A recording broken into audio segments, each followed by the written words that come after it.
Hello everyone and welcome. This is week 5 of the Paraphrasing Workshop. It's the final of our many tutorials from this summer session. And the intent here isn't necessarily to address something tangential from the paper, but it's to reinforce a skill that I think is worth reinforcing for everybody, which is paraphrasing. You guys will have a specific text in which you're taking materials from. The idea here is that you don't just take giant block quotes from the text, which is kind of unwieldy and not becoming of a sort of advanced writing assignment.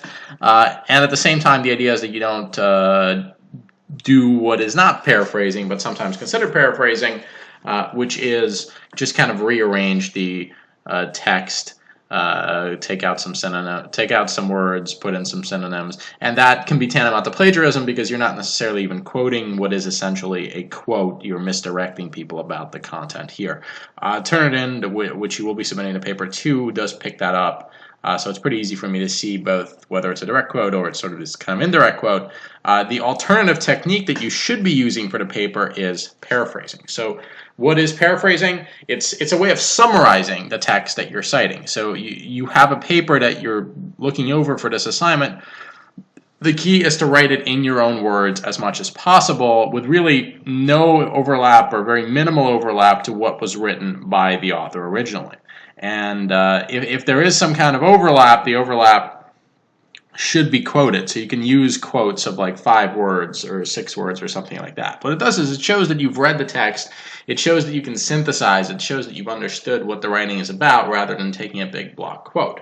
It also helps you develop a narrative in your text and in your essay that is more basically accessible to the reader and makes it more or less a text and a narrative and a research paper in the traditional sense, rather than an exercise in just copying and pasting a bunch of quotes into your essay, which again is not something that's done professionally to a great extent. Sometimes you may copy and paste a quote, but without like analyzing it in detail, it's not a convention that's present in academic writing.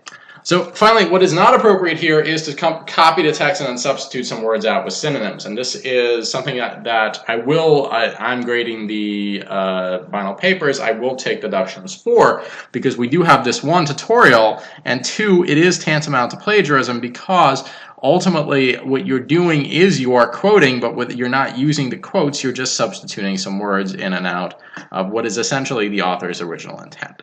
So the goal for the rest of the tutorial is for us to kind of just take some quotes from content that's not related even to political science, it's history, and try to understand how we should paraphrase it correctly and also get a sense of what not to do. So I'll present 3 examples. The first 2 I'll go over, and then the third one I'll leave to you guys for practice on your own. So the first example, this is from Tacitus, a Roman historian, so we're going back old school here, but it's still discussing a sort of anthropological phenomenon. And the text itself, for my own part, I agree with those who think that the tribes of Germany are free from all taint of intermarriages with foreign nations, and they appear as a distinct, unmixed race like none but themselves, hence, too, the same physical peculiarities throughout so vast a population.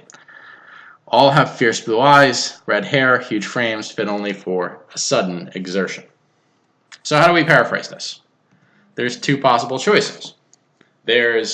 In describing the Germans, Tacitus agrees the Germans have not taken part in intermarriages with foreign nations and states that they appear to be an unmixed race. According to Tacitus, the Germans have blue eyes, red hair, and large frames.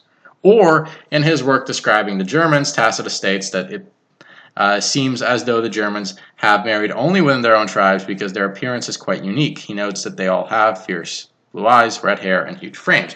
So the difference here is nuanced, but it is there. The first quote, which is not paraphrasing, is essentially rewording and contracting most of what the quote, the original example, was talking about, and restating it as if the author came up with it themselves and not Tacitus. The blue eyes, red hair, and large frames is not quoted, even though it is taken explicitly from the text. You can see there are some changes here. Huge frames is changed to large frames. But ultimately, this is not appropriate. So number one is what you should avoid, and what I would not want to see in your text is the light up and turn it in. On the other hand, number two, it has a quote, but it also has summaries.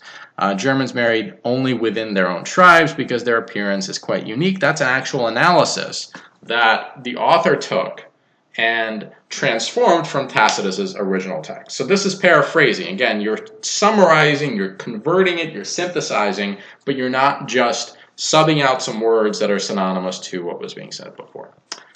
Number two, let's try another one.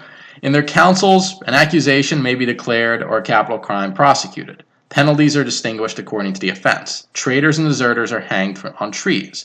The coward, the unwarlike, the man stained with abominable vices is plunged into the mire of the morass with a hurdle put over him. This distinction in punishment means that the crime, they think, ought in being punished to be exposed, while infamy ought to be buried out of sight. So another quote from Tacitus here. Let's take a look at our two choices. In describing punishments for various crimes, Tacitus notes that accusations were made and capital crimes prosecuted within the councils. Traitors were hanged, while a cowardly, unwarlike, or immoral man was thrown into a swamp with a hurdle placed over him. Tacitus states that this was because Germans thought the punishment of crime should get exposure, but notoriety should be buried out of sight. On the other hand, we have number two. The German councils acted as the courts, and the severity of the punishment matched the crime. Those who committed crimes against the state were punished publicly as a warning. However, those who were viewed as weak and immoral were taken to a bog and drowned because it was better their deeds were forgotten. Which one is paraphrasing? Which one is sort of inappropriate plagiarism quoting? It's number one and number two again. Number two is paraphrasing. Number one is the bad quoting. You can tell that number one largely keeps the structure of the original quote. It describes things that were discussed in the original Tacitus text pretty much the same way. There isn't much new information here, new analysis. But the analysis in the second one is pretty clear. So the councils acted as the courts. That's not something that's in the original text. That's something that the author is interpreting as being the original text, as being the best way of summarizing what the quote was saying. And the punishment matching the crime is, again, analysis. It's saying that, okay, this is what the text is actually saying. I'm going to synthesize it and analyze it. So again, the paraphrasing here is an improvement to some extent over the text, but at the very least, it's a novel spin that allows you to write something into a narrative where it was otherwise not present. So these are sort of the two distinctions of the examples. I also have a third one, a third Tacitus quote. I would suggest that you guys either pause the video here or more or less just keep it at the very last part of the video and do it yourselves. The practice will pay off. I would also be the kind of person to include something like this on your short exam for this week. So do try this example yourself, write it out as best you can in the paraphrasing way as sort of a hands-on ideal, and then you might get some more practice later on. So with that, I'll leave you guys, and we only have one lecture left after this. So after the short exam and the discussion, we only have the week 6 lecture and the final paper due. So till week 6, take care.